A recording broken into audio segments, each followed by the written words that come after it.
সময় থাকতে থাকতে বাবা মাকে মূল্যায়ন করুন। কারণ পৃথিবীতে এই মানুষগুলোর চেয়ে আপন বোধহয় আর কিচ্ছু হয় না।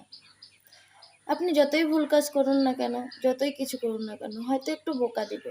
পরক্ষণে কিন্তু সেই মানুষগুলোই আপনাকে পরম যত্নে, পরম আদরে কাছে টেনে নেবে। কারণ এই মানুষগুলোর চেয়ে পৃথিবীতে কিছু হয় না। এই জন্যই তো বিধাতাও কিন্তু বলে দিয়েছে যে মায়ের পায়ের তলে কিন্তু বেহেশত। তো এটা বিবেচনা করুন যে তার মূল্যায়নটা ঠিক কতটুকু।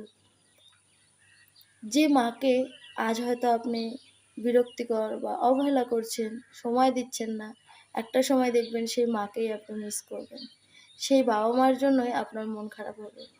যে মাটা আজ আপনার জন্য খাবার নিয়ে বসে আছে, আপনার কি ভালো লাগে বা আপনি কি খেতে চান, আপনি খেয়েছেন কি না সেই দিকে খেয়াল রাখছে। একটা দিন মনে হবে সেই জায়গাটা বা সেই স্থানটা ফাঁকা। সেই মানুষটা আর আপনাকে বলছে না যে খাস নাই, খেয়ে নে, বা তোর মন খারাপ।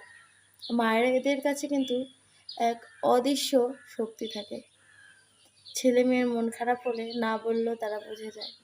এক অদৃশ্য মায়া, মায়াবী এক শক্তির টানে তারা সব কিছুই বুঝে যায়।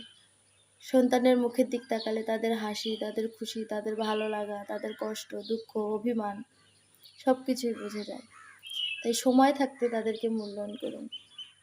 যে বাবাটা আপনার প্রতিষ্ঠিত হওয়ার আশায়, আপনাকে মানুষের মতন মানুষ করার আশায় দিনের পর দিন, রাতের পর রাত হাড় ভাঙা খাটুনি করে যাচ্ছে, সেই মানুষটাকে মূল্যায়ন করুন।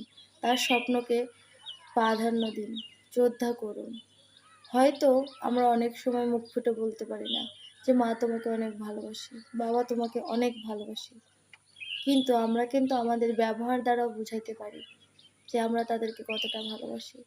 একটা সময়ের পর আপনি যদি মনে করেন যে হ্যাঁ, এই নাম্বারটা থেকে আমাকে ফোন করে বলবে বাবা কোথায়, তুই বাড়ি আয়, শুধু অপেক্ষায় হয়ে যাবে। সময় কিন্তু খুবই নিষ্ঠুর, সময় কারোর জন্য থেমে থাকে না। তাই থাকতে মূল্যায়ন করুন, মূল্যবান জিনিসটাকে যত্নে রেখে দিন। সময় গেলে সেটা কিন্তু আর পাবেন না। সময় থাকতে মূল্যায়ন করুন, শ্রেষ্ঠ সম্পদকে সংরক্ষিত করে রাখুন।